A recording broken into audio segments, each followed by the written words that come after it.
Right now, for about 1 in 7 birthing parents, the reality of bringing a newborn home looks absolutely nothing like a diaper commercial. Oh, not at all. There's no soft lighting. Right. There is no instantaneous magical bonding where you're just like tired but glowing. I mean, the reality is stark, it's profoundly confusing, and honestly, it's often deeply painful. Yeah, and it runs completely counter to this pervasive cultural script we all just accept. Exactly. A script that frames the postpartum period as this time of pure, unadulterated joy. And when your life doesn't match up with that golden hour expectation, well, the isolation that sets in can be immediate and crushing. Because we've collectively built up a societal expectation that leaves virtually no room for biology or psychology. Yeah, none. I mean, the sheer physical trauma of birth combined with massive hormonal shifts creates a highly volatile environment. Yet we expect new parents to just smile through it. Which is exactly why we are dedicating this deep dive to some truly vital source material today. We are looking at an informational guide created by Coping and Healing Counseling, often referred to as CHC. Right, they're a telehealth therapy practice based in Georgia. Yep. And the mission for us today is pretty clear. We are going to untangle the life-saving differences between the temporary baby blues and true postpartum depression, or PPD. We're also going to expose the hidden, quiet signs of the condition that most people, even close family members, completely miss. Absolutely. And finally, we'll examine how modern, highly accessible telehealth is fundamentally rewriting the rules of maternal mental health care. So, okay, let's unpack this. Let's do it. Because the very first thing we have to dismantle is probably the most damaging misconception out there, which is treating the blues and a clinical condition as if they are the exact same thing. Blurring the lines between those two concepts actively harms people. It really Does. It creates this toxic environment where a struggling parent minimizes their own suffering. They tell themselves, well, everyone gets sad, everyone is tired, I just need to tough this out. Exactly. What's fascinating here is that when they do that, they view their struggle as a personal failing rather than, an actual medical event. Right, and to understand why that's wrong, we have to look at the timeline laid out in the CHC guide.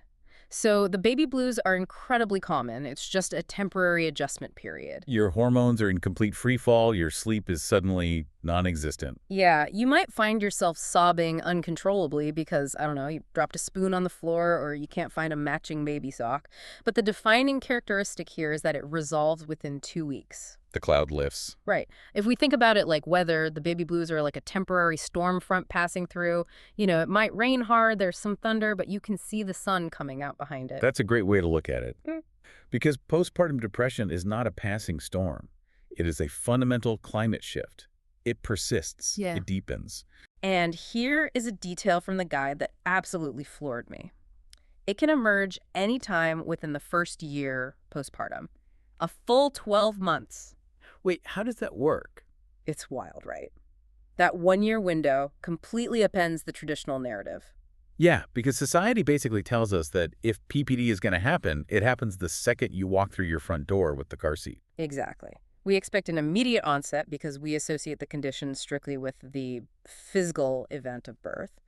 But neurobiology and systemic life changes do not operate on a tidy 4-week schedule. Right. The initial hormonal recalibration alone can take months to stabilize, and then you add in compounding triggers. Wait, like what's triggering a shift at, say, month 7? Well, it could be the compounding effects of chronic long-term sleep deprivation finally breaking the brain's ability to cope. Oh, wow. Or it could be the biological shift of a returning menstrual cycle.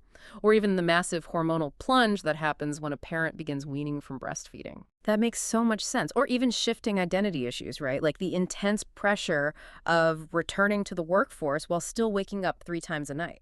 Exactly. So a parent might be coping perfectly well at month 3, and then at month 7, the floor entirely falls out from under them. And because they've bought into the myth that PPD only happens right after birth, they don't even recognize what they are experiencing. They probably just think they're failing. Yeah, if you're 6 or 8 months in and suddenly struggling to function, the cultural pressure says you should have the hang of it by now. I mean, the relatives stop bringing casseroles and start asking if the baby is sleeping through the night yet. Right. And that guilt is precisely why establishing PPD as a distinct, treatable medical condition is non-negotiable. Diagnoses are made by licensed clinicians, not well-meaning relatives or internet forums. Recognizing it as a systemic clinical condition strips away that personal guilt. Exactly. It's a healthcare issue, operating on the exact same level as developing gestational diabetes or hypertension. It is not a character flaw. I mean, you wouldn't feel guilty for needing insulin, so you shouldn't feel guilty for needing intervention for your brain's chemistry. Well said. So, knowing that this fundamental climate shift can strike at any point in that first year, we have to look at what it actually looks like in practice. Because, again, the cultural expectation, like what we see in movies, is a highly dramatic, cinematic breakdown. Lots of screaming, throwing things, highly visible, chaotic distress. Right, but according to the CHC guide, the reality is usually eerily quiet. The clinical signs are profoundly internal. You will see persistent sadness, but more often you see a profound numbness. Nah. There's a noticeable difficulty bonding with the baby, a total loss of interest in things that used to bring joy, pervasive feelings of hopelessness, severe sleep disruption, and intrusive thoughts about harm. I really want to highlight that numbness, because the text includes a detail that gave me actual chills. It describes how a new parent might stop texting their friends back or might not light up when the baby enters the room. Or might just quietly confess to their partner, I just feel nothing. I just feel nothing. That is terrified. It's like having the volume completely muted on your own life. You are going through the mechanical, robotic motions of changing diapers and washing bottles, but you are basically a ghost in your own house. Apathy is frequently a much stronger, more dangerous indicator of depression than tears. Really? Yeah, because crying implies your brain is still emotionally engaged, even if the emotion is sorrow. Numbness is a biological defense mechanism. Oh, so the brain just shuts down. Exactly. When the brain is entirely overwhelmed by stress, fear, and fatigue, it simply shuts off the emotional receptors to protect itself from further damage. And for a parent who spent 9 months desperately anticipating that magical bond with their newborn, the arrival of absolute apathy is devastating. It truly is. I do want to push back on one of the clinical signs you mentioned, though: severe sleep disruption. Let's be entirely realistic here. Every single person who brings a newborn home is experiencing severe sleep disruption. The baby wakes up every 2 hours, around the clock, demanding to be fed. The parents are walking around like zombies. So how on earth is a clinician or even a partner supposed to distinguish between clinical PPD sleep issues and just the standard torture of having a newborn? That's a very common question. The distinction lies in the brain's internal state. It is the difference between simple exhaustion and clinical hyperarousal. Meaning their nervous system is stuck in the on position. Exactly. The threat detection system is malfunctioning.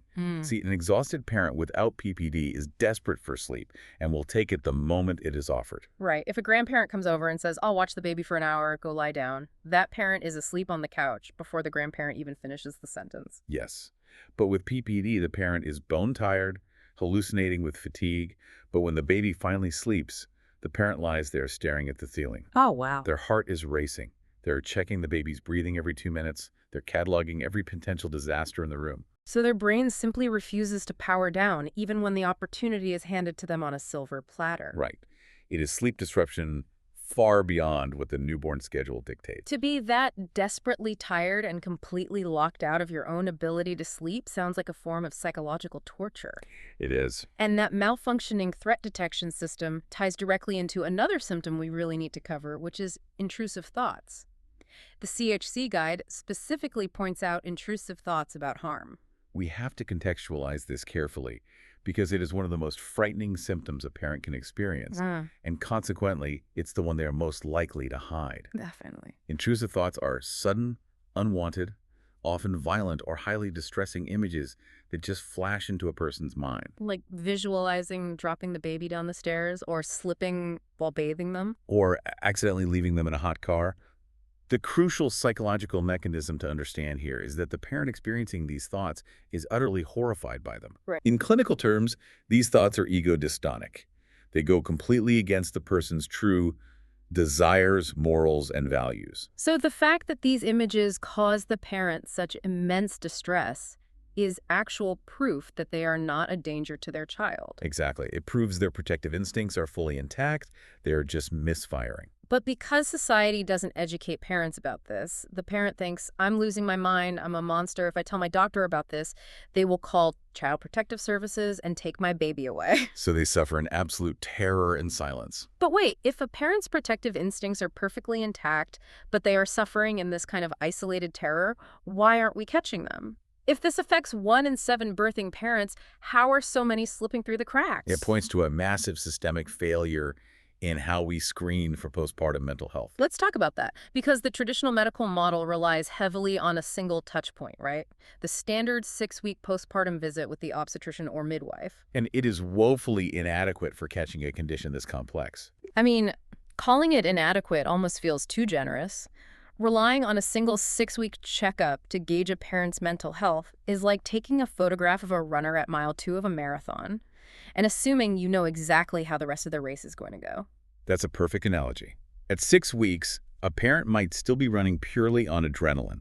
Or, as we established earlier, the climate shift of PPD might not hit until month 4 or month 8. Plus, we have to look at the reality of what that 6-week visit actually entails. It's a 15-minute appointment. Right, the doctor's checking physical healing. Yeah, the baby is likely screaming in a car seat in the corner, the parent hasn't showered, they are sweating, and doctor casually asks, so how are you feeling? The overwhelming instinct is to mask it.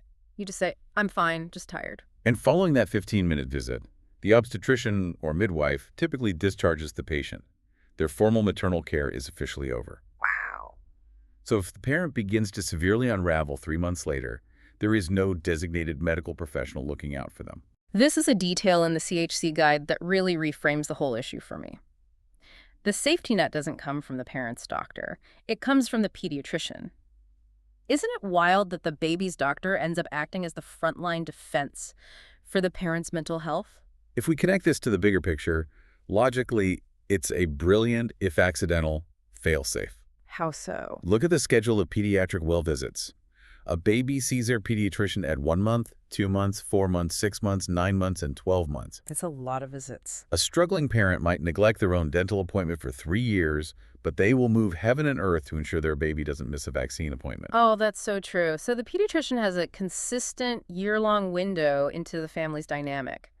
But they can't just rely on the casual how are you feeling question either, right? Because of that masking instinct we talked about. Exactly. Which is why validated clinical screening tools are vital. The guide highlights 2 specific ones used in these pediatric settings, the EPDS, which is the Edinburgh Postnatal Depression Scale, and the PHQ-9, the Patient Health Questionnaire. How do those actually work? I mean, how do they get past a parent who is absolutely determined to just say, I'm fine? They remove the conversational ambiguity. These are standardized, evidence-based questionnaires that ask specific, measurable questions. Okay. So instead of how are you, the EPDS asks parents to rate statements like, I have been so unhappy that I have had difficulty sleeping, or I have blamed myself unnecessarily when things went wrong. It mathematically calculates risk based on symptoms of anxiety, anhedonia, that numbness we discussed earlier, and intrusive thoughts. So by integrating these tools into the baby's regular checkup, a pediatrician can flag a parent who is actively drowning but pretending to swim. Precisely. Okay, let's play this out. The system works. A pediatrician uses the EPDS at the 4-month well visit, flags that a parent is showing severe signs of PPD, and tells them they need specialized treatment. Identifying the problem is great, but now what? That's the crucial next step. Right, because asking a sleep-deprived, highly anxious parent to navigate the modern healthcare matrix is like asking someone who is actively drowning to fill out insurance paperwork before you toss them a life preserver. It really is. I mean, they have to find a specialist, figure out out-of-network costs, hire a babysitter, commute across town, and sit in a waiting room. It is an impossible obstacle course. And this is where the coping and healing counseling model completely changes the game. Because traditional in-person therapy models simply do not align with the logistical reality of keeping a newborn alive. No, not at all. The delivery mechanism of the care has to adapt to the patient's limitations, not the other way around. And CHC's delivery mechanism is 100% telehealth and HIPAA compliant. This is the life preserver without the paperwork. Wow. Telehealth magically turns a baby's unpredictable 45-minute nap time into a fully functioning clinic visit. You don't need to coordinate childcare, you don't need to put on hard pants or leave your house. You can sit on your couch, in sweatpants, with the baby monitor right next to you and receive high-level clinical care. Exactly. By entirely removing geographical and logistical barriers, the CHC model allows evidence-based treatments to actually reach the patient. And they employ a diverse team of over 15 licensed therapists, right? We are talking about highly trained professionals here. Licensed clinical social workers, professional counselors, and marriage and family therapists. And they aren't just offering a sympathetic ear to vent to. The guide specifies they use targeted treatments like cognitive behavioral therapy or CBT and interpersonal therapy or IPT. How do those specifically help a parent with PPD? They target the underlying mechanics of the condition. Cognitive behavioral therapy is highly effective at rewiring that malfunctioning threat detection system we talked about earlier. Okay. It helps a parent identify those terrifying intrusive thoughts, recognize them as misfiring anxiety rather than reality, and short-circuit the panic response. And what about IPT? Interpersonal therapy, on the other hand, focuses on repairing and navigating the massive relationship shifts that happen postpartum. It helps parents communicate their needs to their partners and family members, easing the immense burden of transition and identity loss. That is heavy, specialized work. And CHC provides same-week maternal intake. There is no waiting 3 months on a wait list while you are in crisis today. Speed of access is critical. When a parent finally overcomes the shame and admits they need help, their window of willingness is incredibly small. Yeah, that makes sense. Catching them in that same week can literally save a life. Furthermore, they provide essential medical reassurance regarding medication. Which is huge. Right. A major reason parents refuse psychiatric help is the mistaken belief that taking medication means they must immediately stop breastfeeding. And the guide explicitly debunks that. There are medications that are perfectly safe to use while breastfeeding. You do not have to choose between feeding your baby the way you planned and having a functional, healthy brain. Absolutely not. But of course, none of this matters if the parent can't afford it. The financial wall is usually the final, insurmountable barrier for families. Traditional therapy can be astronomically expensive out of pocket, which deters parents from even making the first phone call. What makes the CHC model so notable is how aggressively they dismantle that financial wall. They accept a wide range of commercial insurance like Aetna, Cigna, Blue Cross Blue Shield, United Healthcare, Humana, where a typical copay might just be $10 to $40 a session. That's extremely accessible. But the absolute game changer here is that they accept Medicaid with a $0 copay. $0. And because it's telehealth, they serve all 159 counties in Georgia. Which is incredible. Well, if you are a struggling parent living in a rural county on Medicaid with literally zero mental health professionals in a 50-mile radius, geography and money no longer prevent you from surviving postpartum depression. It is a profound model of equitable healthcare. They have looked at every reason a parent fails to get help: logistics, geography, timing, and finances, and addressed them simultaneously. If you or someone you know in Georgia needs this care, the contact information is incredibly straightforward. It's thhhhtherapy.com. You can call them directly at 404-832-0102 or email them at support@chhtherapy.com. The life preserver is right there. It really is. So let's take a look at the ground we've covered today. We started by tearing up the traditional timeline of postpartum depression, recognizing that the climate shift of PPD can strike at any point in that crucial first year, long after the 2-week baby blues have faded. Right. We learned to look out for the quiet alarms, distinguishing between standard newborn exhaustion and the terrifying hyperarousal where sleep becomes biologically impossible. We unpacked the chilling reality of numbness, the feeling of nothing at all. And we exposed the failure of the 6-week checkup. Yes, highlighting how pediatric well visits and standardized screenings like the EPDS act as the true safety net. And finally, we saw how telehealth models like CHC are bridging the massive gap in maternal care, turning nap times into therapy sessions and tearing down the financial roadblocks that keep parents suffering in the dark. Exactly. Whether you are a parent currently in the thick of this, a partner watching someone you love struggle, or a friend who is about to attend a baby shower, knowing this information fundamentally changes how you show up. You can be an actual effective support system instead of just another person expecting a cinematic fairy tale. It shifts the entire dynamic from judgment to support. Yeah.